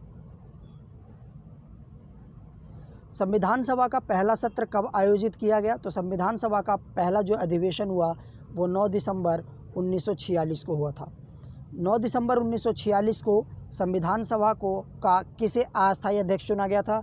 तो डॉक्टर सच्चिदानंद सिन्हा को। 11 दिसंबर 1946 को संविधान सभा की दूसरी बैठक में किसको स्थायी अध्यक्ष चुना गया? तो डॉक्टर राजेंद्र प्रसाद को। वायसराय बेबल द्वारा किसे अंतरिम सरकार बनाने का निमंत्रण दिया गया? तो जवाहरलाल नेहरू को। जवाहरलाल नेहरू के नेतृत्व में अंतरिम सरकार का गठन कब किया गया? 2 सितंबर 1946 को। लियाकत अली सहित मुस्लिम लीग के 5 सदस्य कब अंतरिम सरकार में शामिल हुए? तो 26 अक्टूबर 1946 को। यहाँ पर अंतरिम सरकार का मंत्रिमंडल दिया हुआ है, यहाँ पर सदस्य और इधर विभाग है। जवाहरलाल नेहरू के पास जो है कार्यकारी परिषद के उपाध्यक्ष थे, विदेशी मामले, राष्ट्रमंडल से संबंधित मामले जवाहरलाल नेहरू के पास था। सरदार वल्लभ भाई पटेल की बात करें तो गृह सूचना एवं प्रसारण विभाग, साथ ही साथ में रियासत संबंधी मामले जो हैं पटेल के पास था। बलदेव सिंह को रक्षा विभाग दिया गया, रक्षा मंत्रालय विभाग दिया गया। जॉन मथाई को उद्योग एवं आपूर्ति विभाग प्रदान किया गया। सी राजगोपालाचारी को शिक्षा विभाग और CH भावा को कार्य, खान एवं बंदरगाह दिया गया। डॉक्टर राजेंद्र प्रसाद खाद्य एवं कृषि विभाग का इनको जो है विभाग सौंपा गया। आशफ अली को रेल विभाग, जगजीवन राम को श्रम विभाग और लियाकत अली खां को वित्त विभाग का मंत्रालय सौंपा गया। टॉपिक है भारत का विभाजन एवं स्वतंत्रता। 20 फरवरी 1947 को किस ब्रिटिश प्रधानमंत्री द्वारा जून 1948 से पहले भारत छोड़ने की घोषणा की गई थी? तो क्लीमेंट एटली द्वारा। जो क्लीमेंट एटली थे वो उस टाइम पर ब्रिटिश के प्रधानमंत्री थे और 20 फरवरी 1947 को 1948 से पहले भारत को छोड़ने की घोषणा कर दी। और जब हमारे उस टाइम पर भारत में जो वायसराय थे वो लॉर्ड बेबल थे, तो लॉर्ड बेबल को चेंज करके लॉर्ड माउंटबेटन को इन्होंने जो है वायसराय नियुक्त किया था। तो क्लीमेंट एटली ने लॉर्ड बेबल के स्थान पर किसे वायसराय नियुक्त किया? तो वो किया था लॉर्ड माउंटबेटन को। माउंटबेटन द्वारा विभाजन के साथ सत्ता हस्तांतरण के लिए योजना कब प्रस्तुत की? तो 3 जून 1947 को। किस योजना को 3 जून योजना के नाम से भी जाना जाता है? तो ये जाना जाता है माउंटबेटन योजना को। माउंटबेटन योजना के प्रमुख प्रावधान क्या क्या थे? तो पंजाब और बंगाल में हिंदू मुस्लिम बहुसंख्यक जिले के प्रांतीय विधानसभा के सदस्यों को अलग बैठक बुलाई जाए और उनके प्रतिनिधियों को यह निश्चित करना था कि प्रांत का विभाजन हो अथवा नहीं। तो यहाँ पर बुलाया गया पंजाब और बंगाल में जितने भी हिंदू और मुस्लिम बहुसंख्यक जिले थे उन सभी जिलों से प्रांतीय विधानसभा के सदस्यों की अलग बैठक बुलाई गई और उस बैठक में ये डिसाइड करना था कि ये जो है विभाजन होना चाहिए या नहीं होना चाहिए। विभाजन होने की दशा में 2 डोमिनियल तथा 2 संविधान सभाओं का निर्माण किया जाना था। उत्तर पश्चिमी सीमा प्रांत तथा असम से सिलहट जिले में जनमत संग्रह द्वारा यह पता लगाया जाएगा कि वे भारत के किस भाग के साथ रहना चाहते हैं। यानी कि अगर विभाजन होगा तो विभाजन होने के बाद क्या होगा कि 2 स्टेट बनाए जाएंगे, एक भारत और एक पाकिस्तान, और 2 संविधान सभाओं का गठन किया जाएगा। उत्तर पश्चिमी सीमा प्रांत तथा पश्चिमी से असम से लेकर जो सिलहट तक का इलाका है उनमें जनमत संग्रह करवाया जाएगा और ये उनसे पूछा जाएगा कि वो या कहाँ पर रहना चाहते हैं। या तो भारत में जाना चाहें तो वो भारत में रह सकते हैं या फिर अगर पाकिस्तान में मिलना चाहें तो वो पाकिस्तान में मिल सकते हैं। विभाजन के गतिरोध को दूर करने के लिए एक सीमा आयोग का गठन किया जाएगा। तो ये सारे जो हैं प्रमुख जो है प्रावधान किया गया था किसमें? माउंटबेटन योजना के अंतर्गत। भारत विभाजन के संदर्भ में वर्ष 1947 में नियुक्त सीमा आयोग की अध्यक्षता किसने की थी? तो ये क्या था? सिरिल रेडक्लिफ ने। कांग्रेस के किस अधिवेशन में भारत के विभाजन का प्रस्ताव स्वीकृत किया गया था? तो दिल्ली अधिवेशन में। भारत का विभाजन स्वीकार किए जाने के समय कांग्रेस का अध्यक्ष कौन था? तो ये थे JB कृपलानी। वह कौन राष्ट्रवादी मुस्लिम नेता था जिसने विभाजन को कभी स्वीकार नहीं किया था? तो ये थे खान अब्दुल गफ्फार खान, जिन्हें सीमांत गांधी के नाम से भी जाना जाता है। माउंटबेटन ने भारत की आज़ादी के लिए एक डिकी वर्ड प्लान तैयार किया था, जिसे नेहरू ने यह कहते हुए अस्वीकार कर दिया था कि यह योजना भारत के बाल्कनीकरण को आमंत्रित करेगी, इसलिए इस योजना को बाल्कन प्लान भी कहा जाता है। गांधी जी की मृत्यु 23 जनवरी 1948 को हुई, पर जवाहरलाल नेहरू ने कहा था, हमारे जीवन से प्रकाश गायब हो गया है।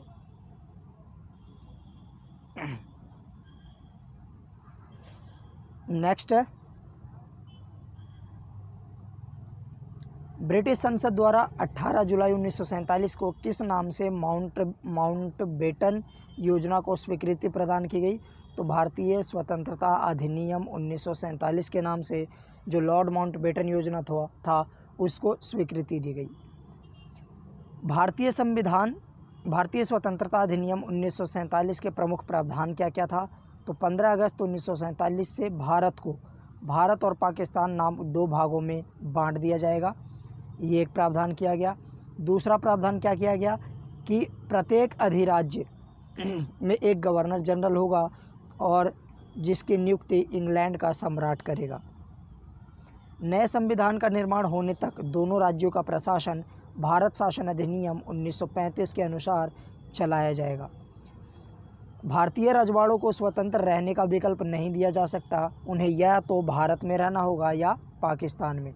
तो ये भारतीय स्वतंत्रता अधिनियम के अंतर्गत जो है कुछ प्रावधान किया गया था। भारत की स्वतंत्रता के समय कांग्रेस का अध्यक्ष कौन था? तो वो थे JB कृपलानी। भारत का अंतिम वायसराय कौन था? तो लॉर्ड माउंटबेटन। स्वतंत्र भारत के प्रथम गवर्नर जनरल कौन थे? तो लॉर्ड माउंटबेटन। स्वतंत्र भारत के प्रथम एवं अंतिम भारतीय गवर्नर जनरल कौन थे? तो ये थे C गोपालाचारी। कांग्रेस के किस प्रमुख नेता ने स्वतंत्रता दिवस के समारोह में भाग नहीं लिया था? तो महात्मा गांधी ने। 15 अगस्त 1947 की मध्य रात्रि में केंद्रीय असेंबली में जनगण मन तथा इकबाल द्वारा रचित सारे जहां से अच्छा हिंदुस्तान हमारा किसके द्वारा गाया गया? तो MS सुब्बुलक्ष्मी के द्वारा। प्रथम बार भारत के प्रधानमंत्री की नियुक्ति किसके द्वारा की गई थी? तो गवर्नर जनरल के द्वारा। पाकिस्तान का प्रथम गवर्नर जनरल कौन था? तो मोहम्मद अली जिन्ना। भारतीय संविधान को पूर्ण रूप से कब लागू किया गया? तो 26 जनवरी 1950 को। भारत की स्वतंत्रता के पश्चात लोकसभा का प्रथम अध्यक्ष किसे बनाया गया? तो GB मावलंकर को।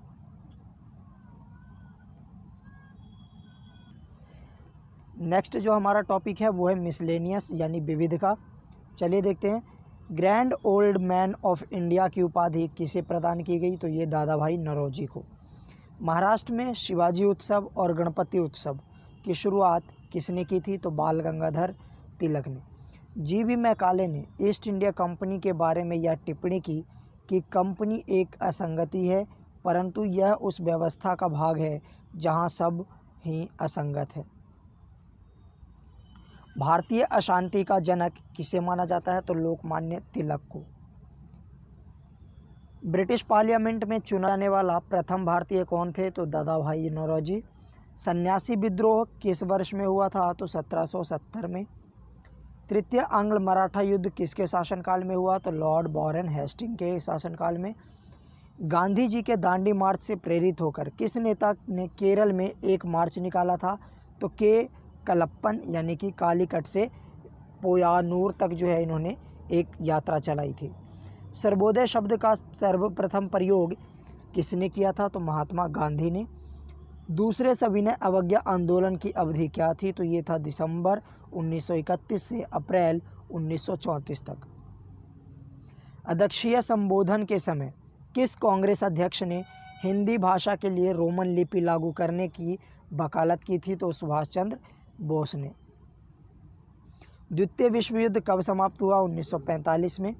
मध्यकालीन विद्वानों या लेखकों में कौन जैन धर्म का अनुयायी था? तो ये थे हेमचंद्र सूरी। द्वितीय विश्व युद्ध के समय ब्रिटेन का प्रधानमंत्री कौन था? तो विंस्टन चर्चिल। बंगाल में हुए स्वदेशी आंदोलन का समर्थन किसने किया था? अरविंद घोष ने। भारत के स्वतंत्रता प्राप्ति के बाद किसने सुझाव दिया कि भारतीय राष्ट्रीय कांग्रेस को समाप्त कर दिया जाए? तो ये सुझाव दिया था महात्मा गांधी ने। भारतीय स्वतंत्रता आंदोलन में सहयोग पाने के लिए लाला हरदयाल ने वर्ष 1913 में गदर पार्टी की स्थापना की थी।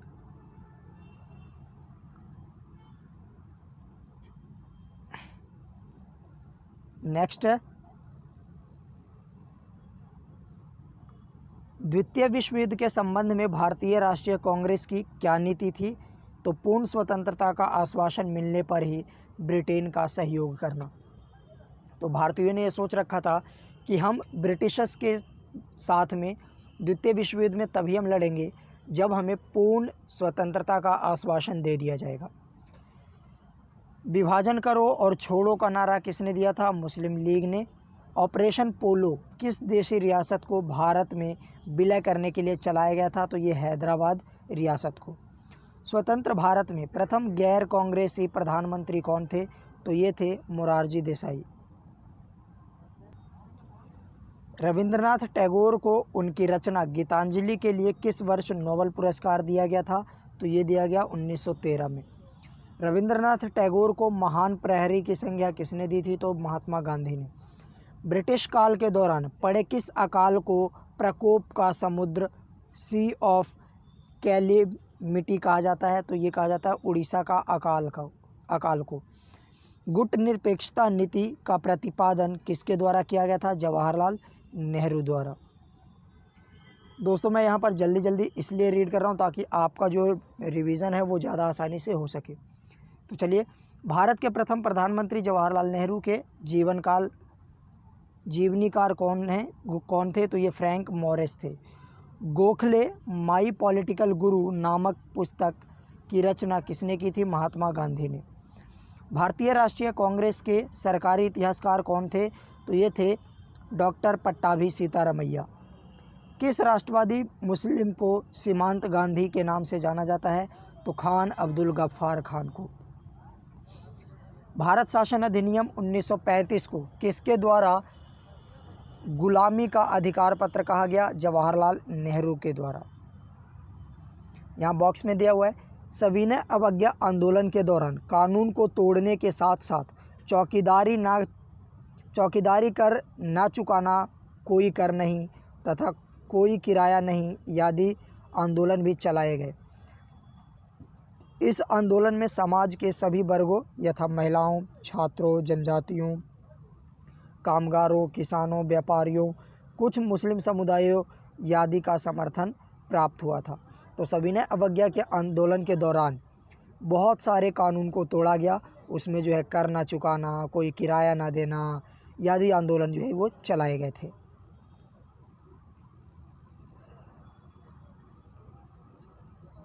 जो हमारा नेक्स्ट टॉपिक है यहाँ पर दिया हुआ है, ब्रिटिश काल में पारित महत्वपूर्ण अधिनियम, योजना या फिर प्रस्ताव। इसके बारे में देखते हैं। तो यहाँ पर अधिनियम दिया हुआ है, यहाँ पर उससे संबंधित गवर्नर जनरल या वायसराय वो दिया हुआ है और उसके बाद में उसके मुख्य प्रावधानों का वर्णन किया गया है। सबसे पहले अगर हम बात करें तो ये है रेगुलेटिंग एक्ट 1773। वॉरेन हेस्टिंग के कार्यकाल में ये पारित हुआ और इसमें जो है भारत पर ब्रिटिश शासन का सीमित नियंत्रण था। Pitt's India Act 1784 Warren Hastings के शासनकाल में और बोर्ड ऑफ कंट्रोल की स्थापना पिट्स इंडिया एक्ट के माध्यम से किया गया। चार्टर एक्ट 1813, इस टाइम पर जो वायसराय थे वो लॉर्ड मिंटो थे। कंपनी का व्यापारिक एक अधिकार जो है वो समाप्त कर दिया गया। यहाँ पर चाय और चीन इन पर अधिकार को छोड़कर बाकी सारे जो एकाधिकार था वो सारे कंपनी के एकाधिकार को समाप्त कर दिया गया। साथ ही साथ 1813 का जो एक्ट है उसमें जो ईसाई थे, ईसाई धर्म के प्रचार प्रसार के लिए भी इजाज़त जो है वो भारत में दे दिया गया था। इसके अलावा सती प्रथा निषेध कानून 1829 में विलियम बेंटिक के शासनकाल में आया और इस पर जो है मुख्य प्रावधान किया गया, सती प्रथा पर प्रतिबंध लगाया गया। चार्टर एक्ट 1833 विलियम बेंटिक के शासनकाल में आया। बंगाल का अंतिम तथा भारत का प्रथम गवर्नर जनरल जो है इसमें नियुक्त किया गया। चार्टर एक्ट 1853 लॉर्ड डलहौजी के शासनकाल में कंपनी का मात्र न्यास के रूप में भारत पर नियंत्रण रह गया था। इसके बाद में आता है हिंदू विधवा पुनर्विवाह अधिनियम 1856। यह था लॉर्ड डलहौजी के शासनकाल में विधवा पुनर्विवाह को मान्यता दिया गया। भारतीय परिषद अधिनियम 1861 लॉर्ड कैनिंग के शासनकाल में परिषदों में भारतीयों के प्रवेश को मंजूरी दी गई। सम्मति आयु अधिनियम 1891 लैंसडाउन्स इस टाइम पर गवर्नर जनरल थे, और बाल विवाह जो है उस पर प्रतिबंध लगाया गया। 12 वर्ष से कम आयु में विवाह पर प्रतिबंध जो है वो लगाया गया था। भारतीय परिषद अधिनियम 1892, यहाँ पर भी लैंसडाउन जो है वो गवर्नर जनरल थे, और निर्वाचन प्रणाली जो है का प्रारंभ किया गया। मिंटो मार्लो सुधार, ये जो है 1909 में मार्लो मिंटो सुधार आया, और यहाँ पर मोस्ट इम्पोर्टेंट जो प्रावधान किया गया, पृथक निर्वाचक क्षेत्रों की व्यवस्था की गई और मुसलमानों के लिए एक पृथक निर्वाचक मंडल का प्रावधान किया गया। मॉन्टेस्क्यू चेम्सफोर्ड अधिनियम लॉर्ड चेम्सफोर्ड के नेतृत्व में प्रांतों में द्वैध शासन की शुरुआत की गई। साइमन कमीशन 1927 लॉर्ड इरविन के शासनकाल में आया, और संविधान निर्माण की योजना जो है इसमें प्रस्तुत की गई। शारदा एक्ट 1930, शारदा एक्ट जो है दोस्तों 1929 में आता है। ये ध्यान रखिएगा, थोड़ा सा मिस्टेक है यहाँ पर, क्रॉस चेक एक बार ज़रूर कर लीजिएगा इसको। तो शारदा एक्ट जो है 1929 में लॉर्ड इरविन के शासनकाल में आता है, और विवाह की आयु जो है इसमें निर्धारित की गई, और लड़कों के लिए 18 वर्ष और लड़कियों के लिए 14 वर्ष आयु जो है न्यूनतम आयु निर्धारित की गई। भारत सरकार अधिनियम 1935 लॉर्ड वेलिंगटन के शासनकाल में प्रांतीय स्वायत्तता को इसमें मान्यता दी गई। अगस्त घोषणा पत्र 1940 लिन लिथगो जो है इस टाइम पर गवर्नर जनरल थे, वायसराय थे, और प्रादेशिक स्वशासन पर बल दिया गया। क्रिप्स मिशन 1942 लिन लिथगो जो है वो वायसराय थे, और संविधान सभा की योजना जो है प्रस्तुत की गई। बेबिल योजना 1945 लॉर्ड बेबल के शासनकाल में, और सभी दलों को मिलाकर परिषद का निर्माण इसमें किया गया। कैबिनेट मिशन योजना 1946 लॉर्ड बेबल के शासनकाल में संघ का निर्माण व प्रांतों की स्वायत्तता पर बल दिया गया। और लॉर्ड माउंटबेटन योजना 1947 जिसमें जो है लॉर्ड माउंटबेटन के शासनकाल में आया, और इसमें भारत का विभाजन निश्चित किया गया। दोस्तों यहाँ पर प्रमुख नारे दिए हुए हैं कि कौन सा नारा जो है किस व्यक्ति के द्वारा दिया गया था। तो यहाँ पर नारा है और इधर पर संबंधित व्यक्ति है। कर मत दो, किसके द्वारा ये नारा दिया गया? सरदार वल्लभ भाई पटेल के द्वारा। करो या मरो या भारत छोड़ो का नारा जो है महात्मा गांधी के द्वारा। दिल्ली चलो, तुम मुझे खून दो मैं तुम्हें आज़ादी दूंगा, बहुत ही फेमस नारा है, सुभाष चंद्र बोस के द्वारा। जय जवान जय किसान, बहुत ही प्रसिद्ध नारा है, लाल बहादुर शास्त्री के द्वारा। स्वराज मेरा जन्मसिद्ध अधिकार है, मोस्ट इम्पॉर्टेंट, बाल गंगाधर तिलक के द्वारा ये नारा दिया गया। इनकलाब जिंदाबाद और साम्राज्यवाद का नाश हो, ये किसके द्वारा? भगत सिंह द्वारा। साइमन कमीशन वापस जाओ, लाला लाजपत राय के द्वारा। आराम हराम है, जवाहरलाल नेहरू के द्वारा। इसके बाद में सारे जहाँ से अच्छा हिंदुस्तान हमारा, मोहम्मद इकबाल के द्वारा ये नारा दिया गया। आराम हराम है, who lives if India dies व पूर्ण स्वराज का नारा किसने दिया था? तो ये दिया जवाहरलाल नेहरू ने। यहाँ पर दोस्तों कुछ उपाधियाँ दी गई है और उनसे संबंधित जो व्यक्ति हैं उनके बारे में दिया हुआ है। तो प्रमुख व्यक्ति और उनकी उपाधि जो है, उपाधि और उपाधि प्राप्तकर्ता और उपाधि देने वाले का नाम दिया हुआ है। तो महात्मा की उपाधि किसको मिली? महात्मा गांधी को। दिया किसने? रविंद्रनाथ टैगोर ने। राष्ट्रपिता की उपाधि किसको मिली? महात्मा गांधी को। दिया किसने? सुभाष चंद्र बोस ने। ये इम्पॉर्टेंट क्वेश्चन है, प्राप्त खास तौर से उपाधि देने वाला कौन था, ये बहुत ज़्यादा इम्पॉर्टेंट है, क्योंकि किसको उपाधि मिली है ये तो अक्सर नॉर्मली याद होता है, लेकिन उपाधि प्रदान किसने करी ये इम्पॉर्टेंट है। गुरुदेव किसको कहा जाता है? रविंद्रनाथ टैगोर को। दिया किसने उपाधि ये वाला? तो महात्मा गांधी ने। सरदार किसको बोला जाता है? तो सरदार जो है सरदार वल्लभ भाई पटेल को। और दिया किसने ये उपाधि? तो बारदोली की महिलाओं ने। देश रत्न डॉक्टर राजेंद्र प्रसाद को महात्मा गांधी द्वारा ये उपाधि दी गई। विवेकानंद, स्वामी विवेकानंद को और ये महाराजा खेतड़ी के द्वारा ये उपाधि प्रदान की गई। राजा की उपाधि जो है राम मोहन रॉय को दिया गया, किसके द्वारा? अकबर द्वितीय के द्वारा। जगत गुरु ये हरि विजय सूरी को दिया गया, किसके द्वारा? तो अकबर के द्वारा। कंठाभरण वाणी ये तानसेन को दिया गया ये उपाधि, किसके द्वारा? तो ये अकबर द्वारा ये उपाधि प्रदान की गई। कायदे आज़म मोहम्मद अली जिन्ना को दिया गया ये उपाधि, और किसने दिया था? तो महात्मा गांधी ने। अर्धनग्न फ़कीर महात्मा गांधी को उपाधि दी गई, और किसने दी थी? तो ये विंस्टन चर्चिल ने ये उपाधि महात्मा गांधी को प्रदान करी थी।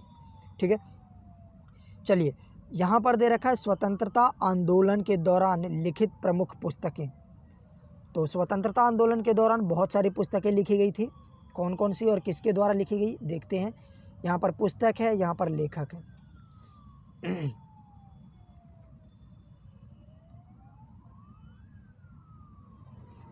पुस्तक है अनहैप्पी इंडिया, किसके द्वारा लिखा गया? लाला लाजपत राय के द्वारा। गीता रहस्य बाल गंगाधर तिलक द्वारा। बंदी जीवन शचीन्द्र नाथ सान्याल के द्वारा। इंडियन होम रूल अथवा हिंद स्वराज महात्मा गांधी के द्वारा। इंडिया डिवाइडेड राजेंद्र प्रसाद के द्वारा। इंडिया टुडे रजनी पामदत्त के द्वारा। मोस्ट इम्पॉर्टेंट क्वेश्चन है ये। नेशन इन मेकिंग सुरेंद्र नाथ बनर्जी के द्वारा। Pakistan and the partition of India B.R. Ambedkar के द्वारा।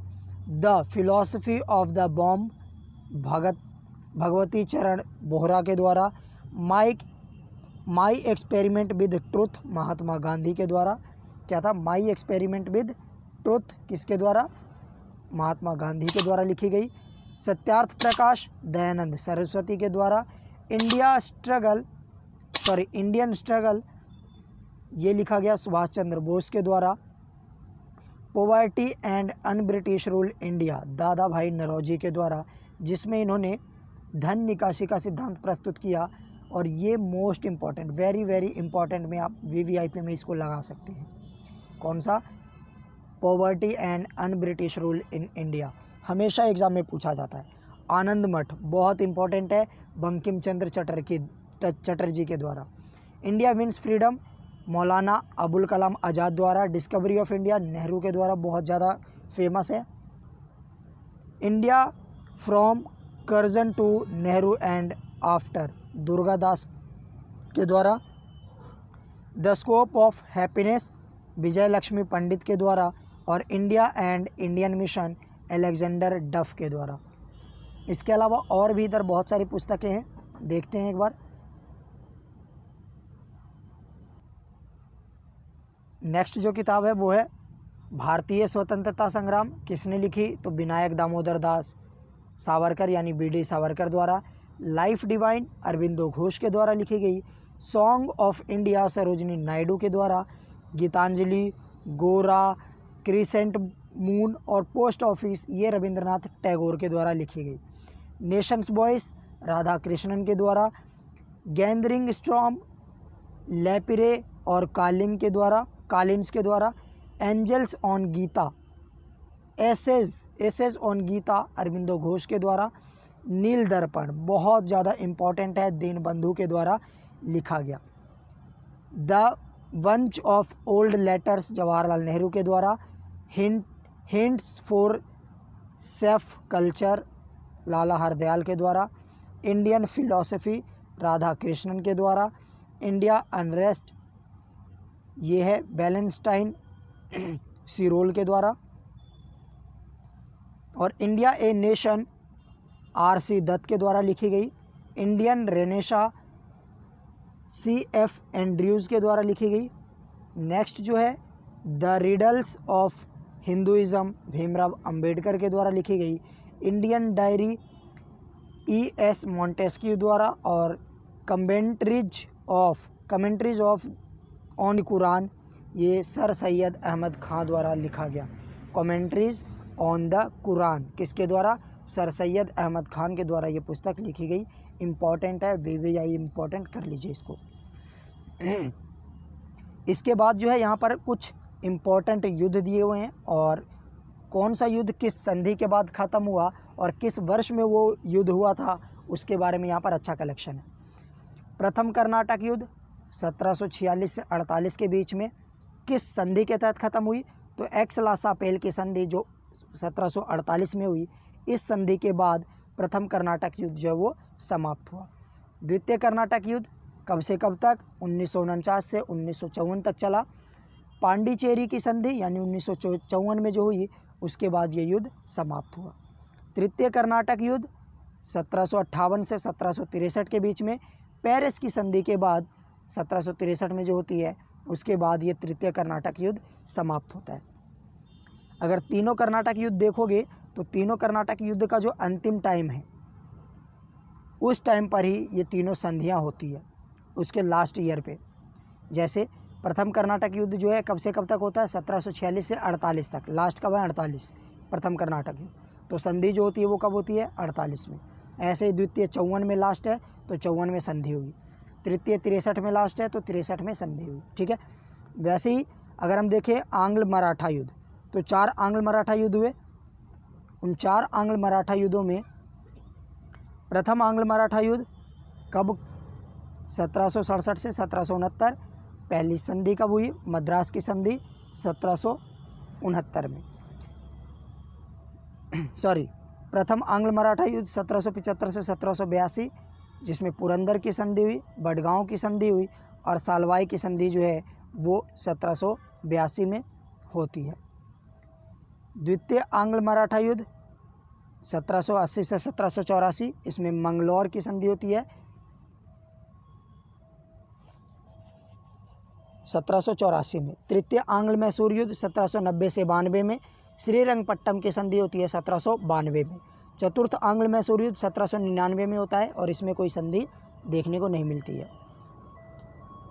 इसके बाद में आता है आंग्ल मराठा युद्ध। द्वितीय आंग्ल मराठा युद्ध जो है ये 1800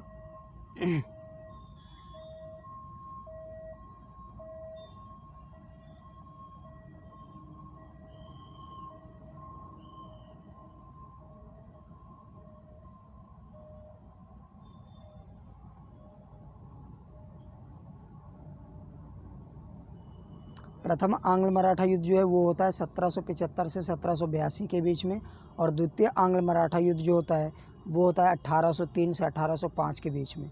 प्रथम आंग्ल मराठा युद्ध के बीच में कौन कौन सी संधियाँ होती है? तो पुरंदर की संधि 1776 में, बडगांव की संधि 1779 में और सालवाई की संधि 1784 में। उसके बाद में द्वितीय आंग्ल मराठा युद्ध के दौरान जो 1803 से 1805 के बीच में हुई, यहाँ पर देवगांव और सुरजी और अर्जन गांव की संधि होती है 1803 में। सूरज घाट की संधि होती है 1805 में। वहीं अगर हम बात करें मराठा युद्ध की, मैसूर युद्ध की, आंग्ल मैसूर युद्ध की, तो प्रथम आंग्ल मैसूर युद्ध जो है वो 1767 से 1769 के बीच में होता है और मद्रास की संधि यहाँ पर होती है। द्वितीय आंग्ल मैसूर युद्ध जो है 1780 से 1784 में होता है और ये मंगलौर की संधि यहाँ पर होती है 1784 में। और तृतीय जो आंग्ल मैसूर युद्ध होता है वो होता है 1790 से 1792 में। श्रीरंगपट्टम की संधि यहाँ पर होती है और उसके बाद में चतुर्थ आंग्ल मैसूर युद्ध आता है 1799 में।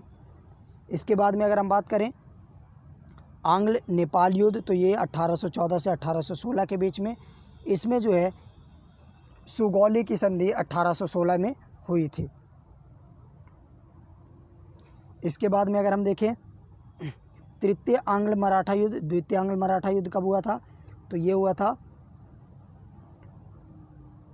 1803 से 1805। तो तृतीय आंग्ल मराठा युद्ध जो है ये हुआ था 1816 से 1819 के बीच में और पूना की संधि यहाँ पर हुई थी।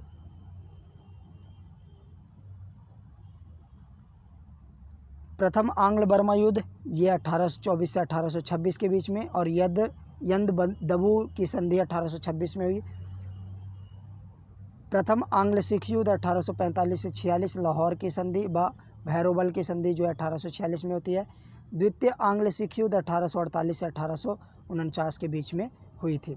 प्रथम आंग्ल अफगान युद्ध 1839 से 42, लॉर्ड ऑकलैंड तथा द्वितीय आंग्ल अफगान युद्ध 1878 से 1880 लॉर्ड लिटन के समय में हुआ था।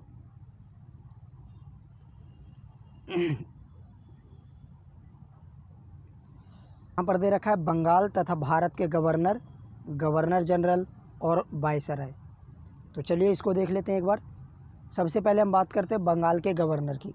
तो यहाँ पर गवर्नर और गवर्नर जनरल का नाम दिया हुआ है, कार्यकाल है और संबंधित महत्वपूर्ण घटनाएं हैं। लॉर्ड क्लाइव की अगर बात करें तो इनका जो शासनकाल था 1757 से 1760 और उसके बाद में 1765 से 1767 के बीच में। इनके बीच में इनके शासनकाल में कौन कौन सी घटनाएं घटित हुई? तो सबसे जो महत्वपूर्ण घटना थी वो थी पलासी का युद्ध। कब हुआ था? 1757 में।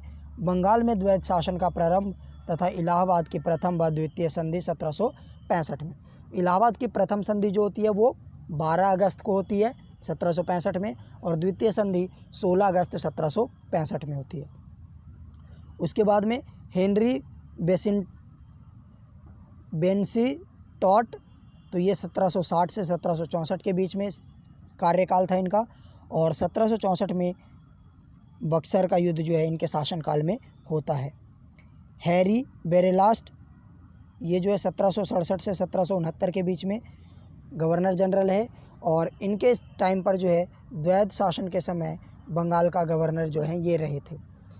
जॉन कार्टियर 1769 से 1772 के बीच में शासनकाल रहा इनका और प्रथम आंग्ल मैसूर युद्ध इन्हीं के शासनकाल में हुआ था।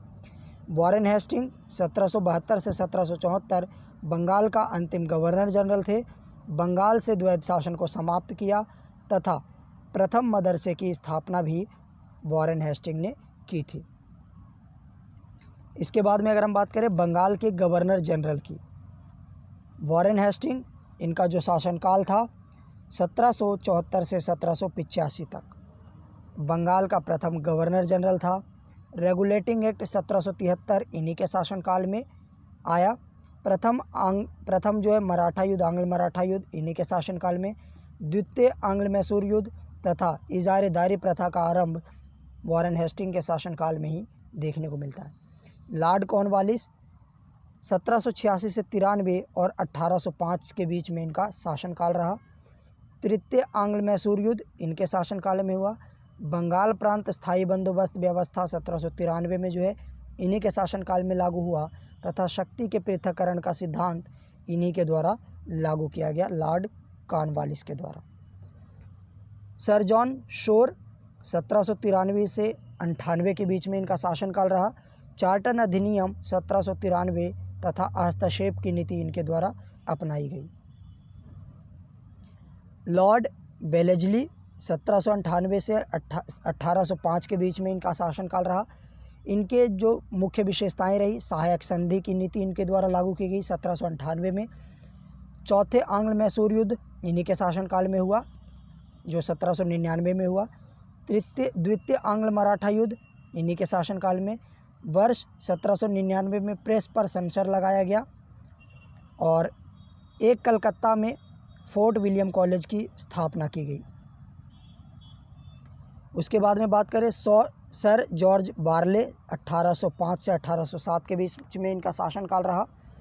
रियासतों में हस्तक्षेप की नीति का समर्थन किया इनके द्वारा।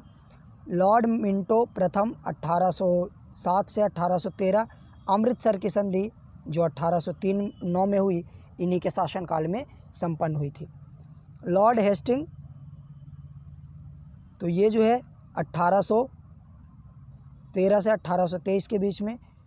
आंग्ल नेपाल युद्ध, द्वितीय आंग्ल मराठा युद्ध तथा रैयतवाड़ी बंदोबस्त और महलवाड़ी व्यवस्था लागू किया गया इनके शासनकाल में। आगे अगर देखा जाए तो लॉर्ड एमहर्स्ट 1823 से 1828 के बीच में इनका शासनकाल रहा।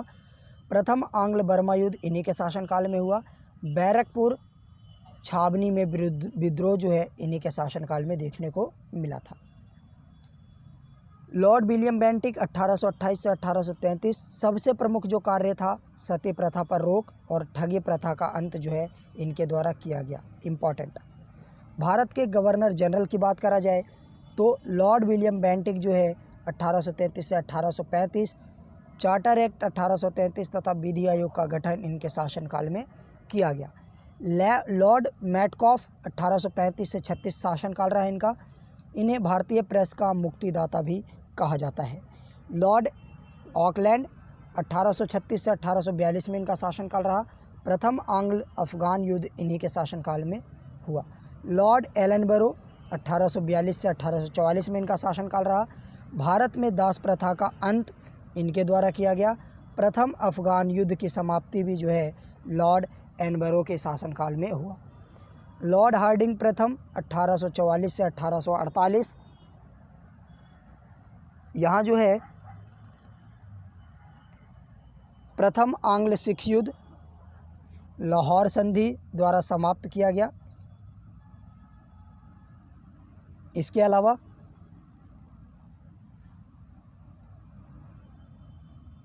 लॉर्ड डलहौजी 1848 से 1856 के बीच में इनका शासनकाल रहा और द्वितीय आंग्ल सिख युद्ध इन्हीं के शासनकाल में हुआ।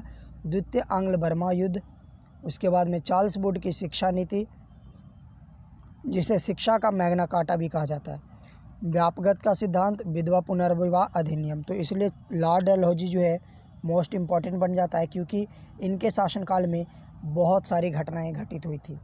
लॉर्ड कैनिंग 1856 से 1857, भारत का अंतिम गवर्नर जनरल, और सन 1857 का विद्रोह इन्हीं के शासनकाल में हुआ। लॉर्ड क्लाइव ने मुंगेर, इलाहाबाद और बांकीपुर में सेना के लिए 3 केंद्रों की स्थापना की थी। नेक्स्ट आ जाता है भारत के वायसराय, और ये हमारा मॉडर्न हिस्ट्री का आज लास्ट टॉपिक है। तो चलिए इसको देख लेते हैं।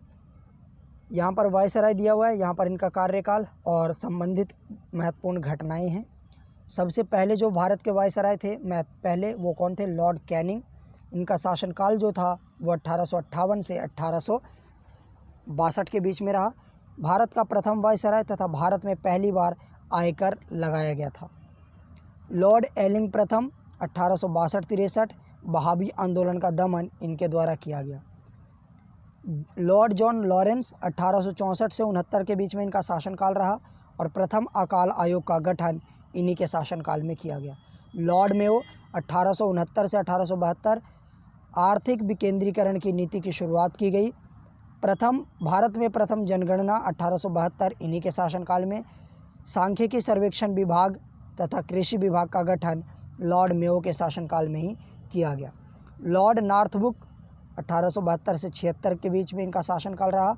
कूका विद्रोह का दमन इनके शासनकाल में किया गया। लॉर्ड लिटन 1876 से 1880 के बीच में इनका शासनकाल रहा। द्वितीय अकाल आयोग का गठन, प्रथम दिल्ली दरबार, वर्नाकुलर प्रेस एक्ट पारित तथा द्वितीय आंग्ल अफगान युद्ध इन्हीं के शासनकाल में हुआ। इसके बाद में आते हैं लॉर्ड रिपन 1880 से 1884, वर्नाकुलर प्रेस एक्ट रद्द किया गया। हंटर आयोग का गठन किया गया। भारत में नियमित जनगणना प्रारंभ की गई जो 1881 से शुरू हुई थी।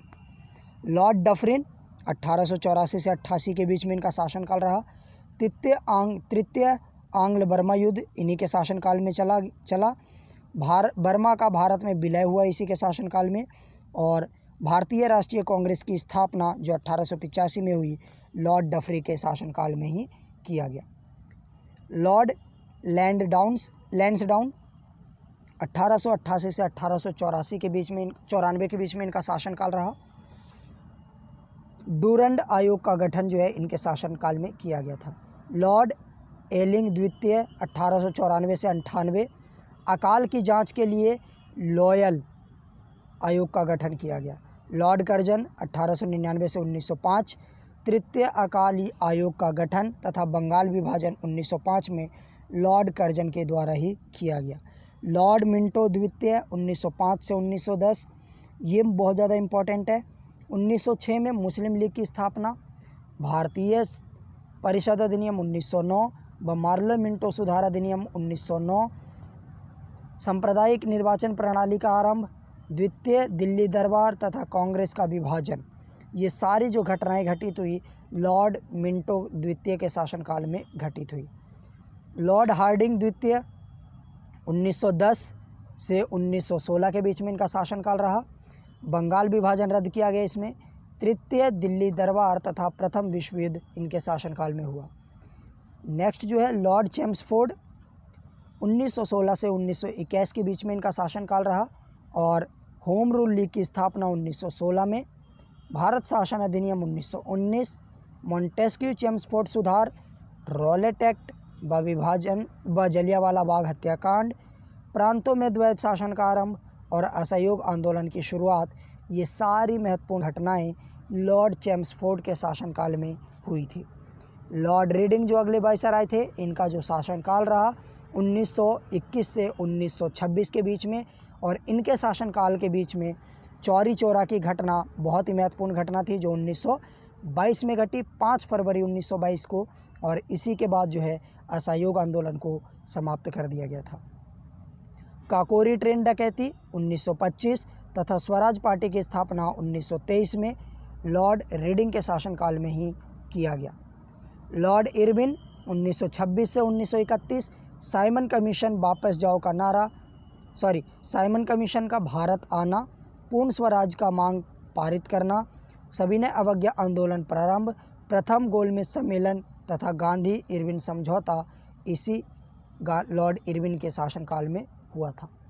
लॉर्ड वेलिंगटन 1931 से 1936, द्वितीय व तृतीय गोलमेज सम्मेलन इन्हीं के शासनकाल में। सांप्रदायिक पंचाट तथा अखिल भारतीय किसान सभा की स्थापना 1936 में लॉर्ड वेलिंगटन के शासनकाल में ही देखने को मिला। लॉर्ड लिन लिथगो 1936 से 1984 के बीच में पृथक पाकिस्तान की मांग की गई। क्रिप्स मिशन तथा भारत छोड़ो आंदोलन की शुरुआत इन्हीं के शासनकाल में हुई। लॉर्ड बेबल 1944 से 1947 के बीच में बेबल योजना व शिमला सम्मेलन तथा भारत को स्वतंत्र करने की घोषणा, फरवरी 1947 की घटनाएं सारी जो है लॉर्ड बेबल के शासनकाल में हुई। लॉर्ड माउंटबेटन 1947 से जून 1948 के बीच में अंतिम जो है ब्रिटिश वायसराय तथा स्वतंत्र भारत के प्रथम गवर्नर जनरल थे। सी राजगोपालाचारी 1948 से 1950 स्वतंत्र भारत के प्रथम तथा अंतिम भारतीय गवर्नर जनरल थे। चार्टर अधिनियम 1833 के अंतर्गत बंगाल के गवर्नर जनरल को भारत का गवर्नर जनरल बना दिया गया था। तो आज का जो वीडियो है दोस्तों हमारा यहीं पर समाप्त होता है, और इसी वीडियो के साथ में हमारा जो मॉडर्न हिस्ट्री का जो पार्ट था वो आज ख़त्म हो जाता है। नेक्स्ट जो वीडियो आएगा वो आएगा एंशेंट हिस्ट्री पे, तो इंतज़ार कीजिए, अगली वीडियो एंशेंट हिस्ट्री पे लेकर आऊँगा।